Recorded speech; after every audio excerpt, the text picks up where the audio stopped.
Permisi. Iya, silakan masuk, Mbak. Duduk dulu ya, Mbak. Baik, Ibu. Iya, terima kasih, Bu.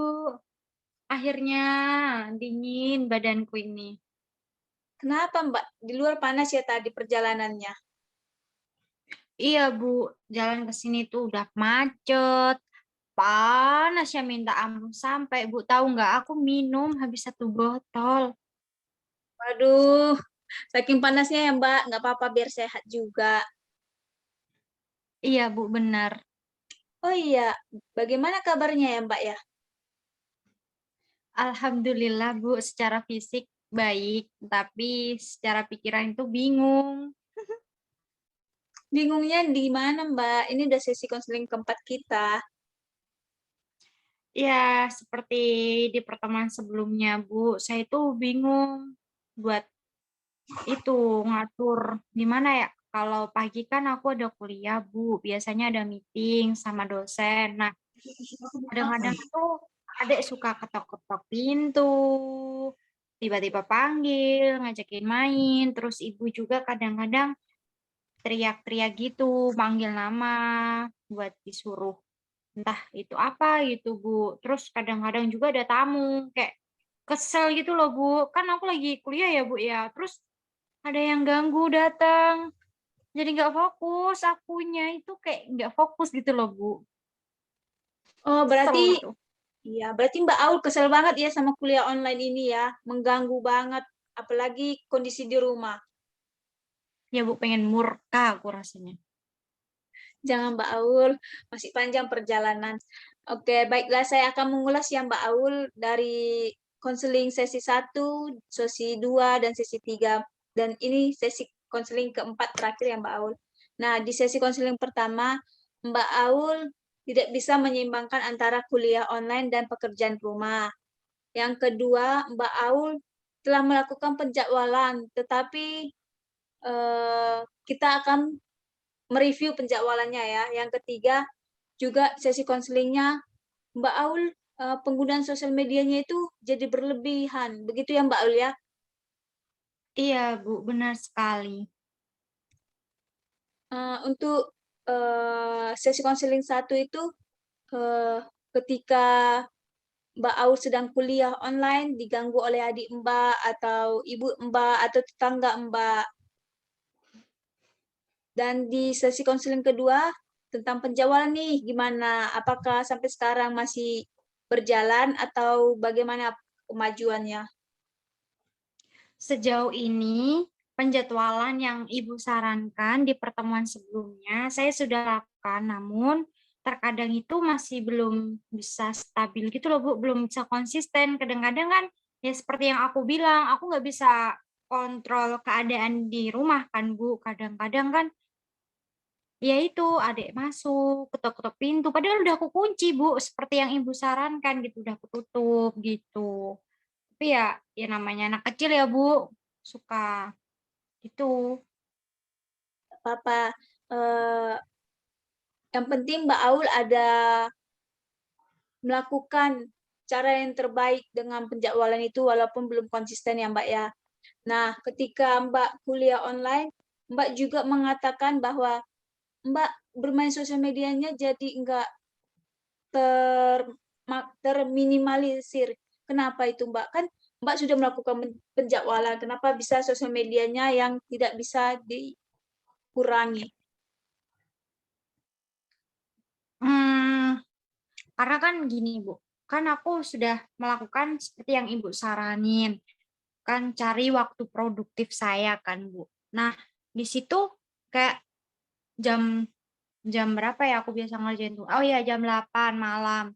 Nah, aku kan kalau ngerjain tugas tuh pakai HP, Bu, jadi kadang-kadang suka ada notifikasi Instagram, TikTok, terus juga YouTube.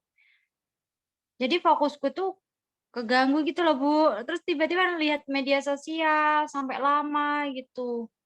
Gimana ya, Bu, aku itu? Nah, Mbak Aul, saya kan juga dulu kuliah, juga mengalami kuliah online. Saya sama seperti Mbak Aul, namanya anak muda ya Mbak Aul ya, kadang terombang-ambing dengan sosial medianya kan. Kalau saya punya cara itu dulunya HP itu saya letakkan jauh, nada dering saya matikan, tapi saya menggunakan laptop. Nah, jadi ketika saya menggunakan laptop, saya mengerjakan tugas itu, saya meniatkannya dan dalam hati itu saya berkata harus bisa, harus selesai. Saya nggak mau ngulang lagi kuliahnya gitu kan. Di perkuliahan itu ada sistem pengulangan kan Mbak Aul. Nah, di tempat Mbak Aul ada nggak perkuliahan pengulangan begitu jika dia tidak mencapai? Iya Bu, sistemnya pakai remedial gitu. Nah, coba Mbak Aul mulai dari sekarang itu nanti dikurangin. Kayak ketika belajar, HP-nya itu ditutup atau dimatikan ada deringnya ya Mbak Aul. Iya Bu, benar. Berarti, Tapi kadang-kadang saya akan coba apa yang sudah Ibu sarankan. nah, berarti Mbak Aul bermain sosial medianya itu ketika sedang ketika sedang belajar juga ya Mbak Aul ya. Iya Bu, benar. Kayak baik Kayak yang kayak itu loh Bu, jam-jam produktif saya jadi terhambat gitu karena lihat media sosial terus nggak ingat waktu sampai kadang itu ketiduran gitu bangun-bangun kesel. Ih, ini kan harusnya aku ngerjain tugas tapi kenapa nonton hal-hal yang nggak penting jadi ketunda lagi tugasku gitu Bu. Iya, saya mengerti kok dengan kondisi seperti itu. Saya juga biasa begitu, Mbak, waktu kuliah online. Saya itu sering nonton YouTube. Kalau Mbak Aul lebih sukanya kemana? Kalau buka sosial medianya.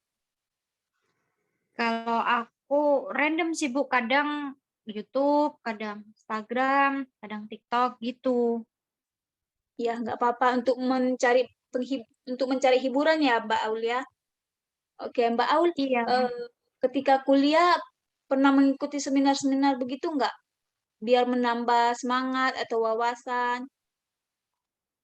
kalau seminar ya ada sih Bu, ngikut gitu online, seminar online. Ya, cara itu udah bagus sih Mbak Aul supaya menumbuhkan semangat yang baru di perkuliahan online ya Mbak Aul. Boleh Iya, dilanjut nanti ya benar. progresnya itu Mbak Aul. Baik Bu. Oke Mbak Aul. Tadi Mbak Aul juga mengatakan bahwa ketika kuliah online itu ibu suka mengganggu, adik suka mengganggu. Boleh tidak saya menjadi adik Mbak Aul ketika Mbak Aul sedang kuliah online saya ganggu begitu. Kita melakukan reka adegan ulang supaya saya tahu emosi seperti apa yang Mbak Aul rasakan. Oke, boleh Mbak Aul? Boleh Ibu. Oke, baik kita coba ya. Mbak Aul, buka pintunya dong. Iya, ada apa Dek? Mbak Mbak lagi Aul, kuliah nih. Mbak Aul ayo main yuk di luar. Mau main apa? Mbak Aul lagi kuliah. Nanti ya, kalau Mbak Aul udah kelar kuliahnya, baru kita main. Masih lama ya Mbak Aul? Masih lama, udah jangan nakal. Mbak Aul lagi kuliah, nanti kalau udah selesai Mbak Aul bukain, kita main bareng-bareng, oke? Ya Mbak Aul jahat lah. Ya udahlah, adik keluar sendiri nanti Mbak Aul main di luar ya. Adik nggak ada kawan. Iya, iya. Nanti kalau Mbak Aul udah kelar kuliahnya, Mbak Aul langsung main sama adik, oke? Anak baik, jangan nakal, oke? Oke Mbak Aul. Nah, jika seperti itu kita bisa mengatakan seperti adik Mbak Aul kuliah dulu Mbak Aul jangan diganggu nanti kuliahnya tercecer. Mbak Aul juga bisa mengatakan lebih lembut lagi kepada adik Mbak Aul karena dia masih kecil juga kan perlu cara lebih baik lagi. Nah, kita akan melakukan adegan ulang ketika Mbak Aul diganggu oleh adik Mbak Aul dengan cara yang lebih baik. Mbak Aul, main ya. Iya, mau main apa sayang? Mbak Aul lagi kuliah ini.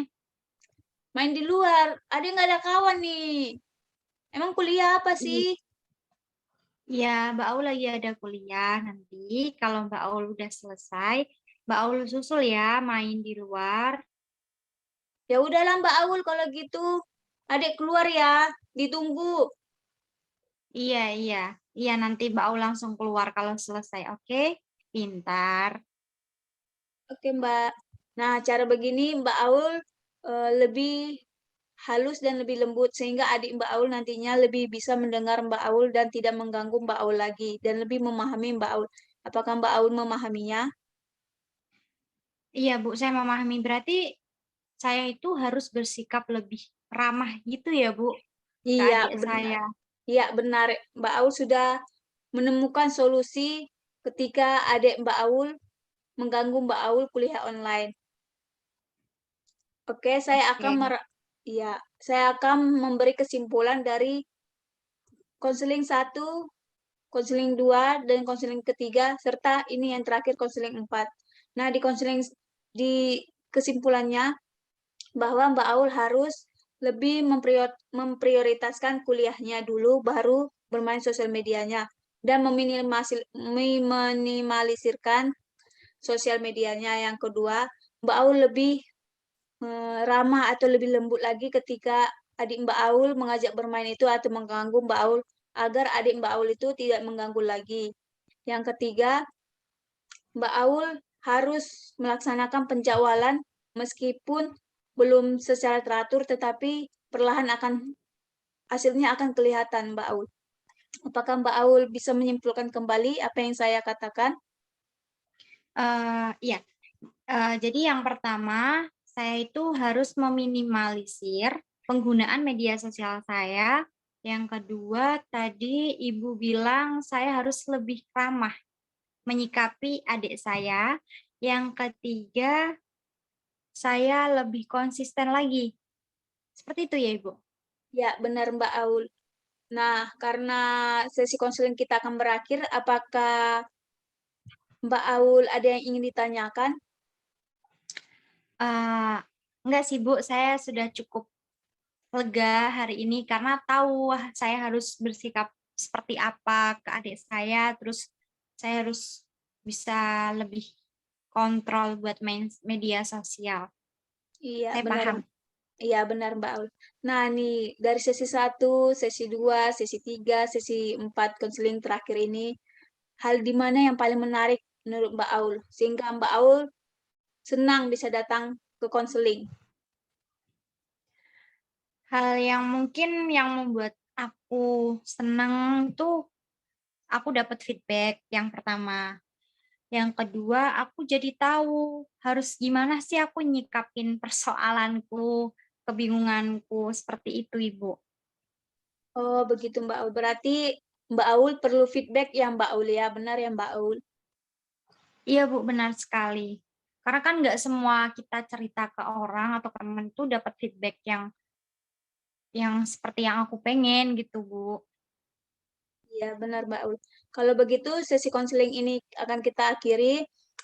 Saya berharap Mbak Aul bisa lebih memahami dengan kondisi kuliah online-nya dan menemukan solusi-solusi tersendiri Mbak Aul. Dari sesi konseling satu, 2, 3, dan 4 ini, saya minta maaf jika banyak kesalahan saya atau ada salah kata saya selama sesi konseling ini. Mohon dimaafkan ya Mbak Aul. Iya, Bu. Saya juga Semoga minta maaf kalau ada salah kata. Iya, Mbak Aul, kita sama-sama memaafkan. Semoga selama perkuliahan online ini dilancarkan ya, Mbak Aul. Saya tutup sesi konseling ini. Selamat siang, Mbak Aul. Baik, Ibu. Terima kasih, Ibu. Selamat siang. Hati-hati di jalan. Dadah. Baik, Ibu. Dadah. Terima kasih. Ya.